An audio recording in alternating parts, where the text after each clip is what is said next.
En este tema vamos a introducir un método de valoración de reproductores denominado BLOOP. En las clases anteriores hablamos del índice de selección. El índice de selección es un procedimiento para predecir el mérito genético de los candidatos a la reproducción. El índice de selección utiliza la información fenotípica propia y la de sus parientes. Esta información la pondera de manera óptima, teniendo en cuenta la heredabilidad y las relaciones de parentesco entre los individuos. Sin embargo, el índice de selección exige que se calcule individualmente para cada animal y además no corrige por efectos ambientales, es decir, exige una corrección previa. Sin embargo, en ganadería es muy habitual que los animales se críen en ambientes diversos.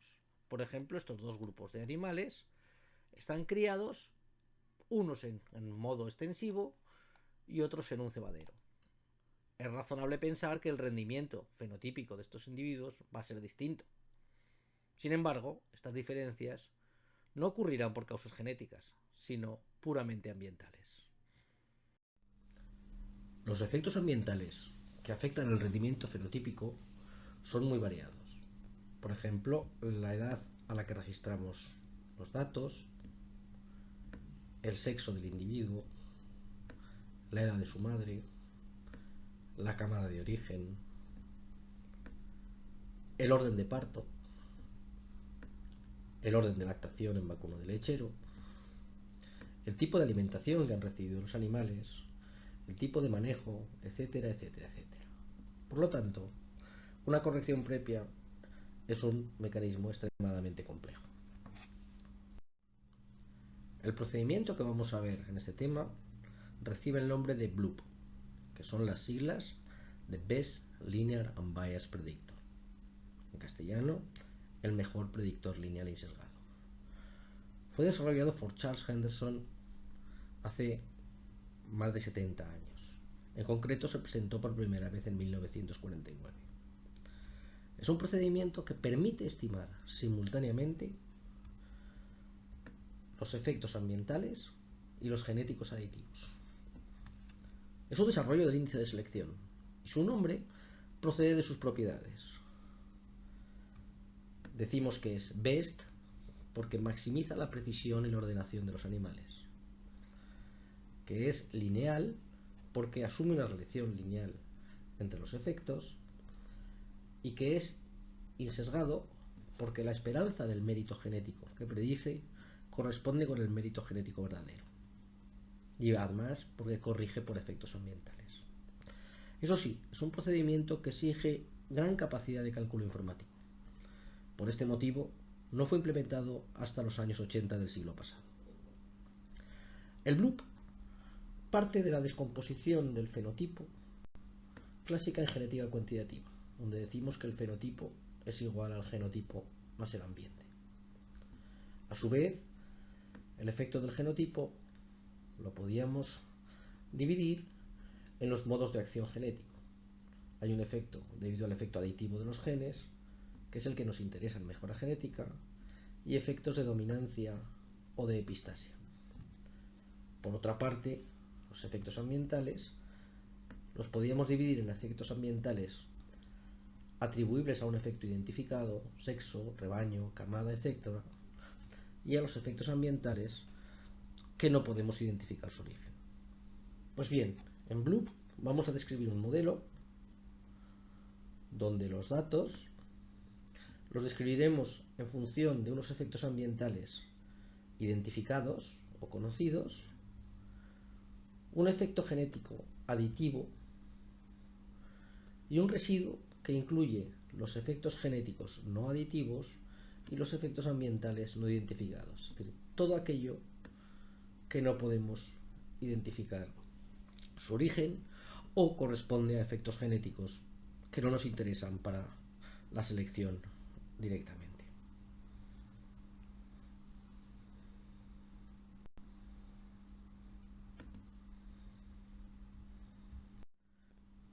para entender mejor el procedimiento, vamos a trabajar con una pequeña base de datos, similar a las que utilizamos en mejora genética. En ella disponemos de la genealogía de los individuos, del 1 al 5, donde conocemos su padre o su madre en algunos de los individuos. El individuo 1 no conocemos su padre y su madre, el individuo 2 tampoco, pero sabemos que 3 y 4 son hijos de 1 y 2, y 5 es hijo de 1, aunque desconocemos su madre. Además, disponemos de datos fenotípicos de los individuos 2, 3, 4 y 5, y tenemos un efecto ambiental registrado, en este caso el rebaño, donde los individuos 2 y 4 están en el rebaño 2, mientras que los individuos 1 y 5 están en el rebaño 1. Con Bloop lo que vamos a hacer es describir un modelo lineal, de tal manera que vamos a revisar el procedimiento de multiplicación matricial.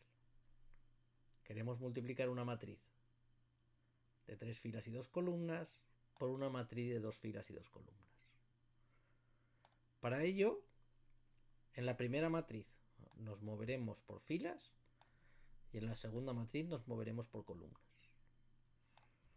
El elemento 1, 1 será A1, 1 por B1, 1 más A1, 2 por B2, 1. Por ejemplo, el elemento correspondiente a la segunda fila y segunda columna, utilizaremos la segunda fila y la segunda columna, y por lo tanto haremos A2, 1 por B1, 2 más A2, 2 por B2, 2. Me muevo en este sentido y me muevo en este sentido. Para poder multiplicar dos matrices, las matrices deben de ser compatibles, es decir, el número de columnas de la primera matriz, 2 en este caso, debe ser equivalente al número de filas de la segunda matriz. Si volvemos ahora a nuestro pequeño ejemplo, vamos a definir un vector y con los 4 valores fenotípicos: 105, 130, 98 y 119. Y ese vector lo vamos a explicar a partir de una matriz X de incidencia y el vector de los efectos ambientales asociados a los rebaños. Hay que fijarse que si hacemos la multiplicación matricial, decimos que el dato 1, 105, será 0 veces el efecto del rebaño 1 más una vez el efecto del rebaño 2, porque efectivamente este dato está en el rebaño 2. El segundo dato, 130, será una vez el efecto del rebaño 1 más 0 veces el efecto del rebaño 2, porque está en el rebaño 1. Y así sucesivamente. A continuación, añadiremos una nueva matriz de incidencia Z que relaciona los efectos genéticos aditivos de los 5 animales con los datos. Fijaos que el primer dato será 0 veces el efecto genético del animal 1, más una vez el efecto del animal 2, más 0 veces el efecto del animal 3, más 0 veces el efecto del animal 4 y más 0 veces el efecto del animal 5.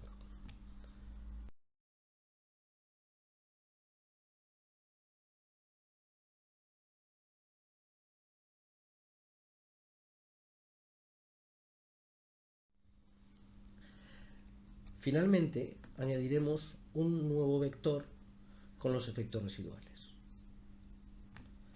Es importante comprender que esta estructura en forma matricial es equivalente a la estructura lineal que tenemos descrita aquí. ¿Por qué usamos la notación matricial? Porque en este pequeño ejemplo, con 4 datos, somos capaces de utilizar la estructura lineal. Pero si tuviésemos miles, decenas de miles o millones de datos, sería imposible escribir este modelo de manera lineal.